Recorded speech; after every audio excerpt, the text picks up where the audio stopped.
go. Speaking of looking great, we've got Planks in his, I was going to say ceremonial, no, his traditional kilt. Going to need to sit down carefully. Yeah, of course, yeah, be very careful here. Be very careful here. There we go. How you doing? So, obviously, from Scotland, this, traditional dress here. Yes. I'm a big fan of the kilt. I've always thought they're quite classy pieces of apparel. So yeah, what was the decision for the kilt today? You said you were wearing a suit. All right, and you just thought you'd meet. Just like meet us halfway. I thought I'd try and be the best dressed guy in the room. I mean, to be fair, you succeeded. That is lovely. It's just, no, honestly, like, that's not me. That's not me just blowing smoke up your ass. Don't worry. Paracujo, another reset there. I think maybe something went wrong in his womps at some point. Probably missed cannonless. I was keeping my eye on Targo here. So obviously you're one of the two. You want to get the other one. The other one's a little bit cleaner. That one always falls away. Yeah. That sound of like rubbing a balloon. Need to get this one in the workshop. Yeah, it keeps like falling down a little bit. That's right. So yeah, tell me a little bit about like ESA and kind of like the build up to Break the Record Live specifically, because you guys have been working on this for a while. Well, it's a surprisingly short while. Yeah, of course, but like still time. Break the Record Live came about pretty much. It was inspired after Easyscape started collecting the bounties in late November last year. Yeah. And we saw an opportunity. Like Super Mario 64 is a game that anyone can watch and enjoy. It's one of the speedruns that's been pretty timeless. Yeah. Like games have come and gone. And Super Mario 64 is one of the ones that stays because it's mostly movement-based. Like, you can watch a player who's good at Super Mario 64 and understand that they're doing well. Yeah, of course. Like, even what Paracuja is doing with the LBLJ, like, it's one of the more severe glitches in the game, at least the ones that are human possible. Yeah. And you can still kind of tell what's going on. Yeah. Like, your character is moving through walls. You're not all of a sudden, like in Ocarina of Time, like, warping to the end of the game. Yeah, like, you can tell it's skill-based. And I think that's what's made Super Mario 64 really timeless. Yeah. So when we saw that there was a opportunity to create a new event, a new style of event, like we've spoken hundreds of times over the years since I became involved in ESA, is like, what could be the next way that speedrunning is presented to the audience at home? Like, the way speedrunning has been presented to the audience at home for years has been very much in the mold of games done quick. Like, even ESA is in the mold of games done quick. The 7-day or the 5-day marathon. Yeah, the 5-day, the 7-day, the 9-day marathon, the donations, the charity. And we love doing that. Yeah, of course. Yeah. And it's one of the marathons are one of the most powerful ways that you can bring communities together. Yeah. The variety and depth of speedrun available, the amounts of different types of people, and the variety of communities that come together for it. Yeah, especially once you get to the size of ESA and GDQ, like these are events that we think keep moving speedrunning forward in terms of smaller communities. Yeah. But there's been, especially in the past 2 or 3 years, several iterations of competitive speedrunning. Yes. That have, in my opinion, never quite hit the mark. Yeah, I think, just before you continue, I think to agree with you there and say that we've kind of consistently kind of gone along that line of like the tournament structure. I think we mentioned this in the past, obviously on camera, so especially with Ed and all, the idea that it's always just like a tournament bracket and that kind of way through, and it's a one-on-one racing and or maybe at most four-man racing or four-player racing. And yeah, so that's kind of, we haven't really dared to look further. Yeah. I suppose we should point out that Tago's on DDD 100. Just yeah. I was thinking about that. Yeah, he's this is like the harder part of it as well. You get through the swimming section, a lot of lag reduction. Gonna go for grab this first one, double wall jump. He'll go for. You can just drop down onto the sub and then jump back up and then do a wall kick to get back. So front of sub here as well. This jump has been grabbing loads of people. Triple jump up, and then the triple jump here with a dive. Third jump has to wait for a little bit for the dive, and very nice. Okay, good. That's caught way too many people this week. Oh yeah. That's a It's really heartbreaking as well. wall jump as well. Perfect. Okay, good.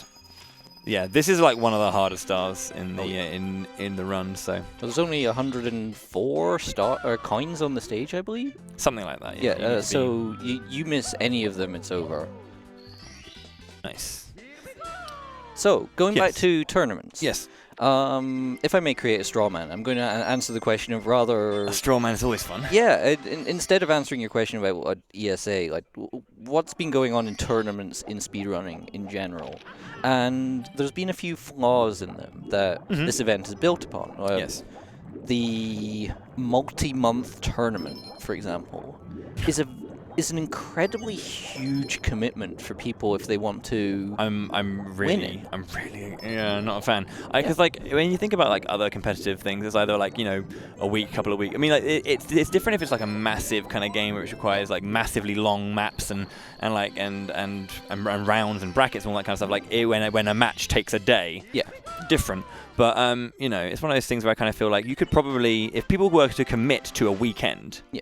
They could go, right, we're going to get a 60 or 64-man like racing tournament done over a day or two kind of thing, or just a weekend. That leads me on to my next point, is if instead of doing a multi-month tournament, you try and condense it into a weekend or even into a week, what happens is that it becomes harder to market. It becomes harder to spectate because a lot of people are going to come and want to watch the game's top runners. And if you are running a 64-man bracket in a weekend, think about the way that in a Smash tournament, if the top 3 Smash players that we all know get knocked out, the viewership dips. Like, people want to watch their heroes. People want to watch the people they know, not particularly seeds 58 to 64. Yeah. Right? And that's just a reality. And if you try and condense a speedrunning tournament into a weekend, you're going to have the same problem, where the people who you need to make your event a success, and not going to beat around the bush here, a large part of event successes is showing people what they want. Yeah. Nice. So I'm just thinking if he should be on pace to get the cycle here very quickly. Looks like just a minor time loss here, so gonna get the thing. Not gonna go for the damage boost up. Okay, cool. Yeah, he's gonna go the longer way around just to make sure he can get this coin. Yeah. Okay, cool. Yeah. Nice. Okay, it has to go a little bit longer there. Couldn't get the jump, then the double kick up, but okay, that's not ideal. But it's better than nothing. Sorry, continue. Yeah. So, however, this format that we've run with this weekend, Break the Record Live, we've invited 7 runners, 7 top runners. They are 7 of the top 8. The one runner that we didn't invite was Japanese. Right. And they are all top of their game. They are all capable in the correct conditions of a 138. Yes. And instead of giving them 10 minutes of gameplay a day, or trying to put them up in a 1v1 race, which in speedrunning is completely arbitrary to put people in a 1v1 race. Yeah. The speedrunning is an incredibly high variance sport, if you want to call it a sport. Yes. Activity, hobby. Don't care. Quietly done. Lost a little bit of time though from that extra slower cycle, unfortunately. But sorry. So it personally not a big fan of 1v1 races in speedrunning unless they're for fun between friends, because the majority of the time you're not going to get the best player winning. Or it's a coin flip. Yes. However, what we've done this weekend is we've created an environment where the runners can really thrive. Sure. They can focus on the runs if they want to. Yep. They can chat with some of their closest online friends if they want to. These runners go back years together, especially with this being such a mature speedrun. Sure. And what we've seen is 2 PBs this weekend. Nobody could expect runners to if you said, okay, you're going to do runs for a week on a game like this, you couldn't say that they're going to be like above 50% for a PB. Yeah, sure. So what it's also allowed us to do is that all of the runners have had screen time, face time. Yeah. We've tried to get them obviously as much as possible, getting their runs center and focus, and obviously having them be able to come up and join, myself, Noise, and Fuzzy here to talk about their run and like really give that extra level of depth as well. It's kind of not just the agency as a runner, but also the agency is, sharing knowledge and helping educate other people about the run and about the community itself as well. So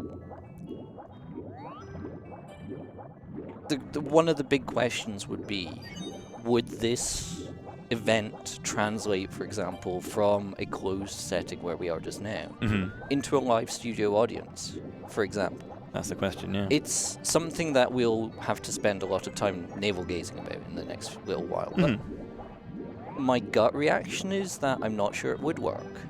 Because part of the magic of this is the quiet, relaxed, private environment with friends allows the runners to relax. Yeah. And it's only when the runners are relaxed that they're truly going to perform at their best. That's when the world records are going to happen. Going to cover this and say, it seems like maybe, we're just going to get to this door here and see how well he does. He needs to just go into the fire sea, quickly reset and go back to the lobby, grab the stairs, and we'll see how well that goes for him. 4 seconds time save, nice. Yeah, sorry, continue. Sorry, I didn't mean to cut you off. Oh, it's quite all right. And then the other big thing is speedrunning marathons, going back to the sort of GDQ ESA format. Yeah. Because we're doing one run after another, seeing the run from beginning to end, then we go into a setup block that can be anything from 8 to 25 minutes.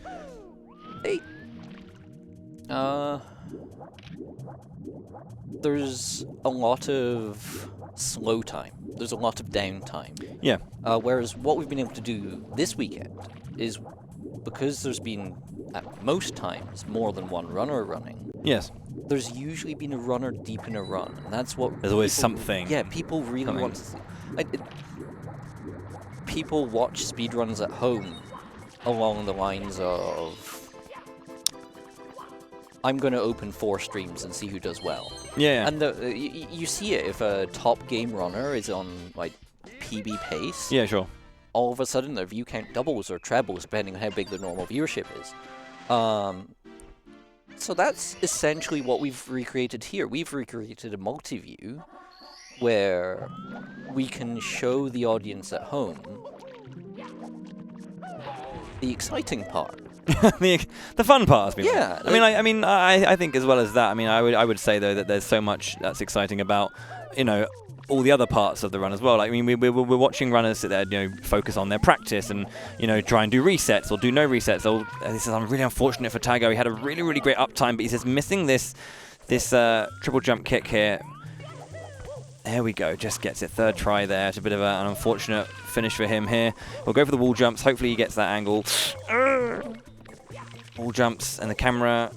This is looking tough for him. Should be able to get up there. Okay.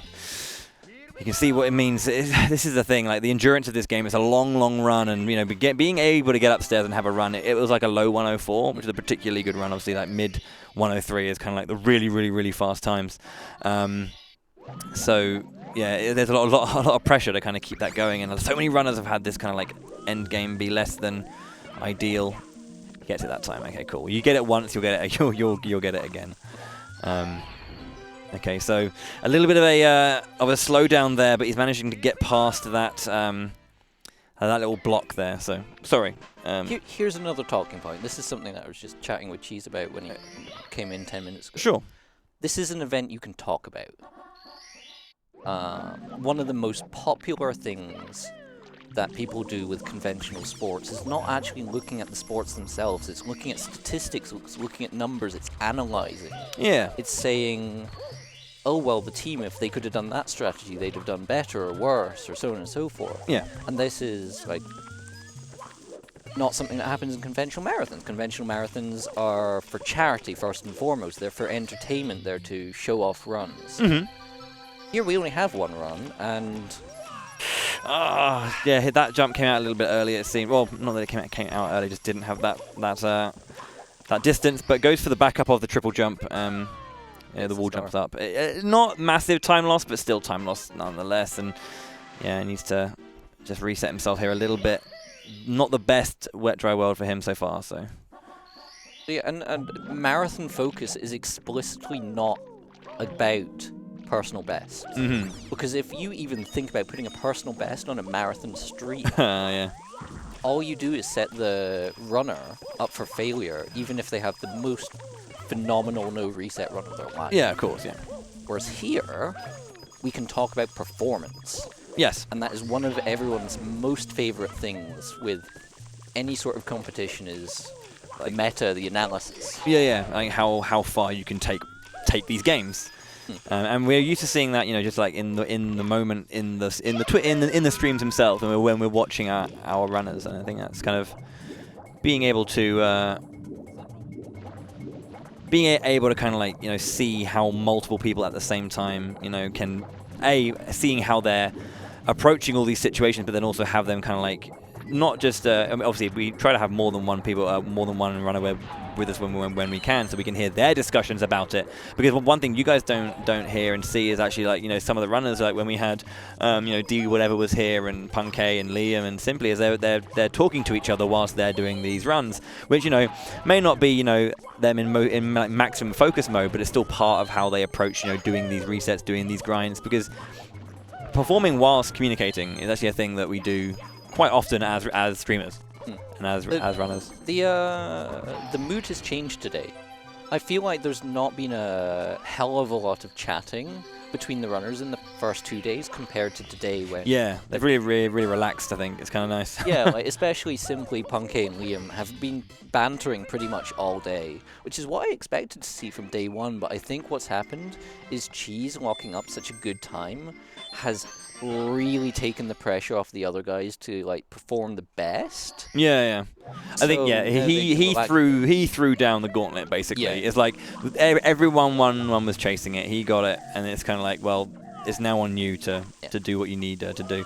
This last star here, just getting that jump off into the a very nicely timed ground pound. We'll get that last one, and it is a big time loss, 30 seconds. I think there, it was minus 25 down to plus 6. So not an ideal wet dry world, and we're making his way to Tiny Huge Island now. So hopefully can get through this split in good time. The best possible time still fairly doable. They're definitely on 1:39 pace, but has the margin for error, the room for error is really dwindling right now. So he needs to make sure he tightens everything up. The thing is, at this point, the runners aren't necessarily going for first place anymore, even second place, third place. So like Tago, if he jumps up from 6th to 4th or 3rd place, that's a huge step up the leaderboard. It's a huge step in money. So like, yeah, making sure this camera is always kind of staying away from Wiggler as much as possible, because he does lag the thing somewhat. So try to like position themselves and then kind of understand how Wiggler's going to be turning, and then basically jump into the path that he is to basically get the quickest kill on Wiggler. Interesting that he went for Wiggler so early. We usually see that as like the 4th, 5th star that people tend to go for. In terms of PBs today, we haven't had any PBs today. We've had some interesting runs. Definitely some on-site PBs, not some genuine, like, actual PBs that the runners have. I know that yesterday, D-Whatever got a 1:40.25, 2 seconds ahead of his actual PB on the leaderboard, so that was good for him. Going for secrets now. Just going to open the door here, and then get up to the top of the mountain, and yeah. But yeah, definitely, I mean, yeah, you bring up some salient points. Speedrunning is kind of like, it's multiple things, and every element that we've seen of speedrunning has always been a celebration of the runs, of the communities, and it's always been interesting. I think one thing that we still need to make sure we're doing all the time is always evolving that and pushing it a little bit further, and see what else we can do to celebrate these runs and these communities even more. There's no way in hell that the marathon is ever going away. Oh, of course, no. It's the quintessential approach of it. It's bringing all the runners together, all the communities together, all the runs together for, and obviously for a wonderful cause as well. And it is kind of like, that's the beacon, if you will, like our lighthouse that shines all the speedrunners together. But then, you know, when we disperse and go our separate ways, we find our own ways to kind of like, again, as I say, evolve the medium, because it's still a growing. I mean, esports as a whole. I'm not going to. Talking about speedrunning as esports is a different conversation. But things like, you know, using Twitch and using, you know, these kind of very interactive and you know, production. I mean, I guess, yeah, like production-heavy ways of you know, getting involved with these things. It's still new. It's still a new market, a new industry, if you will. So, you know, there's a lot to learn from many people across the board in many ways to kind of, you know, keep this a growing and a nurtured medium, basically. But yeah, it's pretty cool. Yeah, this looks to be a pretty solid 100. Yeah, nothing bad in terms of coin RNG, nothing hugely awful. Yeah. I mean, I can't really say anything like foul about that. It wasn't like absolutely perfect, of course, but you know, no major errors, so that's kind of nice. But yeah, also having a look at Paracuja as well. 23 stars now. He's just got 2036. He's currently, well, basically even 0.04 behind his current run, but we know that he's got a lot of time to save, and he's been consistently ahead of his run. Yeah, when Para gets a run going, he's going on real good time, but it shows in his reset count. He's on 170 resets for this weekend. He's cleared everyone by about 50 resets. Oh yeah, and only 3 completed runs, 2 of those being no reset runs. So like, he is trailing in the leaderboard, but we know that if he does a run, if he completes a run, it's going to be a run to remember. Oh yeah. So he's going for the glory. Yeah, and this is the thing we were talking about on day one when we were like looking at the idea of like, what is your strategy for the weekend? What do you want to do? Yeah. You know, how do you want to kind of, you know, go through this weekend? And people are saying, yeah, you know, I'm gonna, you know, just practice it or just try and complete some runs.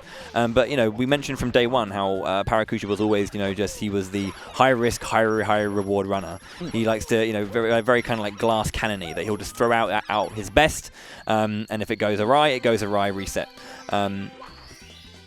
And yeah, that's just, and you know, this is the thing. Runners have personalities, you know, not just in themselves, but in the way that they run.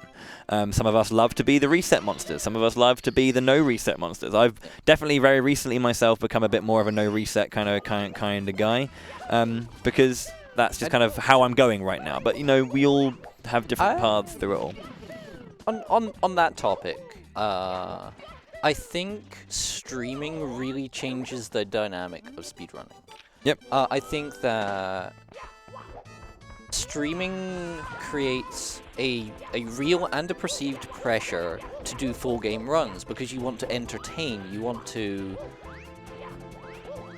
entertain, you want to keep the people at home happy. It's not that great as a viewer if your runner that you're watching is doing 5-minute reset, 5-minute reset, 5-minute reset. But what if that first 5 minutes is just top notch? We love our first 5 minutes. Yeah, like the first. Well, I'd make a joke here about the first 5 minutes of Ocarina of Time or something, but yeah, I mean there's only 5 minutes left. Yeah. Anyway, so the optimum strategy to get good at your speedrun is to do segment practice, to get good at your segments, and then to do runs. Only a lot of streamers don't want to do segment practice because it cuts into their streaming time, either because they want to stream 8 hours a day as a full-time streamer. That was a 23, like mid-teens. That was really, really good from Paracuja. I think it's like a 23, I want to say like 15. So that's very nice from him. Yeah, streamers want to stream 8 hours a day as a full-time streamer, or maybe they can only stream 2 hours a day as a casual streamer. Yep. So using that time to practice, if you have aspirations, is a bad strategy at streaming. And this is where the conflict of streaming versus speedrunning becomes real. Sure. So the next best thing there is probably to do no reset runs, where you're doing full game runs, which is what the viewers want to watch, and you are playing through the whole game, which means you're getting an even spread of practice through the whole game. So Just very quickly. The log kick is really scary, just because you have to kind of like you getting the kick itself is not that bad, but getting the setup and the camera turn perfect to get the grab afterwards. We've seen a lot of people like miss that one up. So Targo, I think 2 for 2 on that one so far. So he's doing a nice TTM here. His THI was pretty good overall. Didn't lose too much time there. I think he's got a lot of time save towards the end. So. It's kind of. I'm trying to remember his run. I think when Noise and Fuzzy were here, we were trying to piece it together, but couldn't quite. But yeah, so yeah, monkey here. We're gonna basically grab the monkey and just like dash into the corner of the mountain there, which causes that cutscene. Then, I mean, we basically have to skip having. We can just like jump over and then like drop him there. It's I don't know the technical reasons for it, and Fuzzy would and Noise would know this more than I would, or do indeed. But yeah, instead of having the monkey walk all the way around the bottom and then grab the crate, you can just kind of take him by doing the jump into the mountain and onto the railings as well. You can basically like skip an extra like chat and then the walk with the monkey, but it's just dropping him there. So. It's kind of nice. It's more specific than that, but that's not my area of expertise, of course. Have I said what a good job you're doing this weekend? That's very kind of you to say. I appreciate that. I mean, obviously, my role's not to be the expert analyst. I mean, that is what Fuzzy and Noise are for. But I appreciate that. That's very kind of you to say. So Targo looking really good right now. 3 left here for TTM. He's got a few more. Whoa. We've had, apparently Paris taken a... Okay, there's the reset. Yeah. He was down into shifting sandlands, took a death, tried to continue there, but unfortunately a secondary death will be the end of that run. So that's a bit of a shame. So I think Targo is waiting for 100 coins to finish up, I believe. Don't think I saw the slide. So yeah, 100 coins as a finale. We're going to be going into the slide, I think like 38, I think, coins going in, because there's 61 in there. As close to 100 as possible without hitting the 100 going into the slide, because the stars are actually not attainable when you actually grab it on the slide. So we want to have like 1 coin maximum waiting. This is a nice climb so far. Get the camera sorted for the long jump, very nice. Wall bounce, and that's a great climb, very nice. Tago's having a great run. He can still take second place with this run. Oh yeah, for if sure. He plays well. For sure. Second place is a jump up from $150 to $1,200. Okay, yeah. So there's the 38. He's going to go in there. It just means that you can grab all the coins in here and not have to worry about like dodging and changing your route through. So it makes for a safer and I guess more straightforward slide. So Paracuja back onto the runs, going for the LBLJ, the lobby backwards long jump. Clipping through the wall with the extra speed, and then up through the star door, and then into Bowser in the Dark World. So I believe the guy said that it saves roughly 10 seconds over the old route of just going into Bob-omb Battlefield, getting a star, and then going around the usuals back to Bob-omb Battlefield later. So yeah, I mean, a sizable skip. 10 seconds is not a small amount in a game like this, but it does create a bit of a harder start to some runs. Very nice jump in. Didn't even get the bounce back, but... Goes for the breeze. That seemed a little bit sketchy at first, but grabbed it. So yeah, these bob-ombs here will give a coin and not too much of a pushback. Wasn't Fuzzy saying he was the one who came up with the strat of getting the final coin? I think he did take credit for that one, yeah. It's nice to see. And that's the thing. Like, I mean, Fuzz hasn't been like actively running this game for a few years. I think he said 5, but that sounds like a bit of a stretch. He's probably done runs a little bit later than that. But yeah, I mean... These speedruns are like the product of many years' work from many people on a very broad scale. So, yeah, I mean, loads of people have probably contributed to this run as we see it now. And even if like a strat from like the old days goes out of fashion or isn't viable anymore in terms of like being as fast, because something better's been found, that never takes away from the effort that those players have done to come in. Very nice climb. Often that becomes a backup strat.